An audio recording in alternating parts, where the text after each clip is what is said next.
প্রিয় দর্শক, আসসালামু আলাইকুম। দর্শক, আপনাদের প্রীতীয় শুভেচ্ছা জানিয়ে শুরু করছি আমাদের আজকের প্রতিবেদন। তো দর্শক, আজকে আমরা এক অসহায় মেয়ের গল্প তুলে ধরব, যার নাম হচ্ছে রোজিনা। রোজিনার বিয়ে শাদী হয়নি, রোজিনার বাবা নেই, রোজিনার মা আছে। তো রোজিনার ছোট একটা ভাই আছে প্রতিবন্ধী। তো রোজিনা এখন ইউটিউবে এসেছে ভালো একটা জীবন সঙ্গীর আশায়, কারণ নিজের সংসারটাকে বইতে বইতে রোজিনা এখন খুবই ক্লান্ত। রোজিনা এখন চাচ্ছে যদি নিজে একটু জীবনটা ভবিষ্যৎটা গুছিয়ে নিতে পারতাম, যে মানুষটি সারা জীবন তার পাশে থাকবে। আসলে সব সময় মানুষ একা থাকতে ভালো লাগে না। রোজিনা এখন চাচ্ছে একজন পাশে জীবনসঙ্গী, কারণ কেউ একা বাঁচতে পারে না।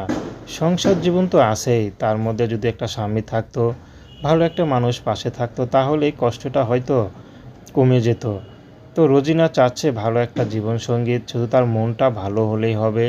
তার চেহারা বা তার বিবাহিত হোক বা স্ত্রী ঘরে থাকুক, তাতে কোনো সমস্যা নেই। যদি রোজিনার পরিপূর্ণ দায়িত্ব নিতে পারে, রোজিনা তাকে বিয়ে শাদী করতে রাজি আছে।